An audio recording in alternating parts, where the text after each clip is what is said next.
Yes, welcome back to Xylem Learning. Xylem ലേണിംഗിന്റെ പുതിയൊരു മലയാളം ക്ലാസ്സിലേക്ക് ഒരു കുഞ്ഞ് വീഡിയോ ആയിട്ടാണ് ടീച്ചർ ഇന്ന് വന്നിരിക്കുന്നത്. നിങ്ങൾ എല്ലാവരും എന്താണ് LSS പരീക്ഷയുടെ തിരക്കിലാണ് അല്ലെ?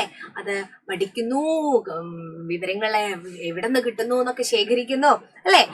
അതുകൊണ്ടാണ് ടീച്ചർ ഇന്ന് നിങ്ങൾക്ക് ആവശ്യമുള്ള ഒരു പ്രധാന ചോദ്യമായിട്ട് വന്നിരിക്കുന്നത്. ഇനി നമ്മുടെ ചാനൽ ആദ്യമായിട്ട് കാണുന്നവരൊക്കെ ഒന്ന് സബ്സ്ക്രൈബ് ഒക്കെ ചെയ്തേക്കുക. അതുപോലെ വാട്സാപ്പ് കമ്മ്യൂണിറ്റി ഗ്രൂപ്പിൽ ഇതുവരെ ജോയിൻ ചെയ്തിട്ടില്ലെങ്കിൽ ഒന്ന് ജോയിൻ ചെയ്യണം കേട്ടോ. പിന്നെ നമ്മുടെ പ്രാണ ബാച്ചിനെ പറ്റി നിങ്ങൾക്ക് എല്ലാവർക്കും അറിയാമെന്ന് വിചാരിക്കുന്നു. സൈലത്തിന്റെ ഒരു ബാച്ചാണ് പ്രാണ എന്ന് പറയുന്നത്. അതിന്റെ അഡ്മിഷൻ ഇപ്പോഴും ഇങ്ങനെ നടന്നുകൊണ്ടിരിക്കുകയാണ്. എന്ത് ചെയ്യുക, നിങ്ങൾ നമ്മൾ താഴെ കാണുന്ന നമ്പറിൽ കോൺടാക്ട് ചെയ്യുക. ആ ഒരു അഡ്മിഷനൊക്കെ എടുക്കാത്തവരൊക്കെ അഡ്മിഷൻ എടുക്കുക. അതുപോലെ ഫ്രീ ആയിട്ട് നമ്മുടെ ബാച്ചില് LSSന്റെ ഫ്രീ ക്ലാസ്സും നടക്കുന്നുണ്ട് കേട്ടോ. ഇതൊക്കെ ഒന്ന് ശ്രദ്ധിക്കുക. വാട്സപ്പ് കമ്മ്യൂണിറ്റി ഗ്രൂപ്പിൽ ജോയിൻ ചെയ്താലേ നിങ്ങൾക്ക് എല്ലാ വിവരങ്ങളും കിട്ടും. ഫ്രീ ആണ്. അപ്പൊ എല്ലാവരും അതിൽ ജോയിൻ ചെയ്യുക. ഇന്ന് ഞാനിതാ പുരസ്കാരങ്ങൾ വളരെ പ്രധാനപ്പെട്ടതാണ് LSSൽ അല്ലെ. മലയാളത്തിന്റെ പാഠഭാഗങ്ങളൊക്കെ നമ്മൾ പഠിക്കുന്നുണ്ട്. വൃത്തിയായിട്ട് ഭംഗിയായിട്ട് അതൊക്കെ പഠിച്ചു പോകുന്നുണ്ട്. ഇത്തരം കാര്യങ്ങൾ നിങ്ങൾ തേടി നടക്കാറുണ്ട് അല്ലെ. അപ്പോൾ ഞാൻ ഇന്ന് പറയുന്നത് വയലാർ അവാർഡാണ്. പരീക്ഷയിലെ വയലാർ അവാർഡ്. പരീക്ഷയില് വയലാർ അവാർഡ് എന്താന്ന് ആദ്യം നമുക്കറിയാം അല്ലെ.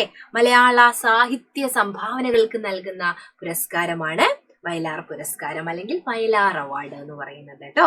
പുരസ്കാരം എന്ന് പറഞ്ഞാലും അവാർഡ് എന്ന് പറഞ്ഞാലും ഒന്നാണ്. പുരസ്കാരം നമ്മൾ മലയാളത്തിൽ പറയും, അവാർഡ് അല്ലെ, വയലാർ അവാർഡ് അത് നമ്മളെ ഇംഗ്ലീഷ് വേർഡാണ്. എന്നാലും നമ്മൾ വയലാർ അവാർഡ് എന്ന് പറയാറുണ്ട്.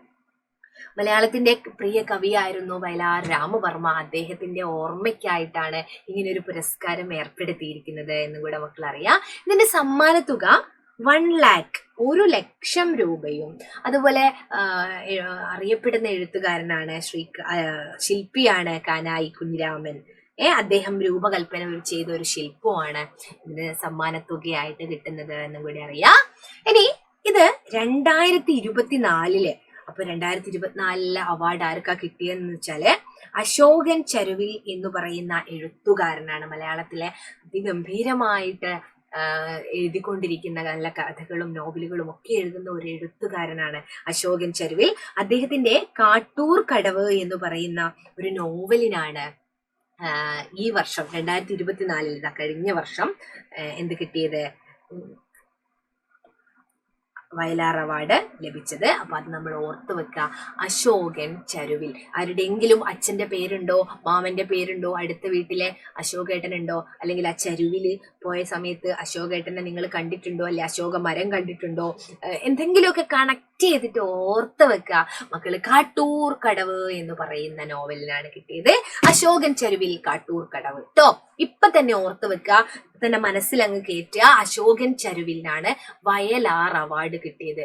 വയലും കാടും കടവും ഒക്കെ അശോകൻ ചരുവിൽ പോയി നിന്നപ്പോൾ കണ്ടു അല്ലെ. കാട്ടൂർ കടവ് എന്ന് പറയുമ്പോൾ അതിൽ കാട് വരുന്നുണ്ട്, കടവ് വരുന്നുണ്ട്, പിന്നെ വയല് വരുന്നുണ്ട് വയലാറില് അല്ലെ. അത് അശോകൻ എവിടെ പോയപ്പോഴാ കണ്ടത്, ആ ചെരുവില് പോയപ്പോഴാണ് കണ്ടത് എന്ന് മക്കളൊന്ന് ഓർക്കുക കേട്ടോ. ഇനി വയലാർ അവാർഡ് ആദ്യം ലഭിച്ചത് നമ്മൾ അറിയണം ആർക്കാണ്, ലളിതാംബിക അന്തർജനത്തിനാണ്. അഗ്നിസാക്ഷി എന്ന് പറയുന്ന നോവലിനാണ് ആദ്യം വയലാർ അവാർഡ് ലഭിച്ചത്. മലയാളത്തിന്റെ പ്രിയ എഴുത്തുകാരിയായ ലളിതാംബിക അന്തർജനത്തിനാണ് അത് ലഭിച്ചത്. പിന്നെയോ 2020 ആർക്കാ ആദ്യം നമ്മള് അറിഞ്ഞു വെക്കുക, ആദ്യം കിട്ടിയത് നമ്മൾ അറിഞ്ഞു വെക്കുക അഗ്നിസാക്ഷിക്ക്, ലളിതാംബിക അന്തർജന. ഇനി 2020 ഏഴാച്ചേരി രാമചന്ദ്രന്റെ ഒരു വെർജീനിയൻ വെയിൽക്കാലം എന്ന് പറയുന്ന നോവലിനാണ് കിട്ടിയത്. ഒരു വെർജീനിയൻ വെയിൽക്കാലം 2020.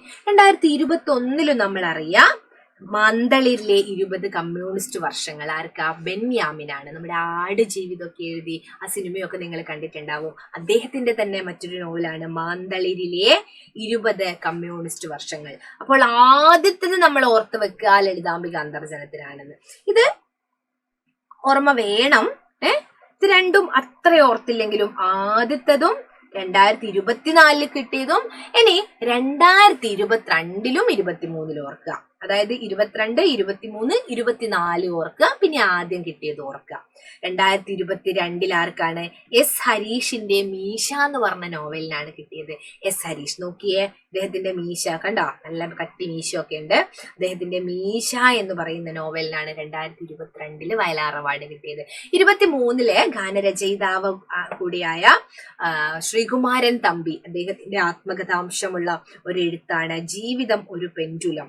ജീവിതം ഒരു പെൻഡുലം എന്ന് പറയുന്ന കൃതിക്കാണ് കിട്ടിയത് ശ്രീകുമാരൻ തമ്പിക്ക് 2023. അത് 47ാമതായിരുന്നു, 47ാമത് വയലാർ അവാർഡ് അല്ലേ. അപ്പോൾ ഇതോ അത് 46 24th ആയിരിക്കും. അങ്ങനെയാണെങ്കിൽ അശോകൻ ചരുവിലിനോ? അശോകൻ ചരുവിലിന് എത്രയായിരിക്കും? 48ാമത് അല്ലേ. 48ാമത് വയലാർ അവാർഡ് ആർക്ക് ലഭിച്ചു എന്ന് ചോദിച്ചാൽ അശോകൻ ചെരുവിലാണ്. 48ാമത് 48 അല്ലെ, 48. അപ്പോ അത് ഓർത്ത് വെക്കുക. 48ാമത് എന്ന് ചോദിച്ചാലും അല്ലെ 2024 എന്ന് ചോദിച്ചാലും മക്കള് അശോകൻ ചെരുവിലിനാണെന്നറിയാം.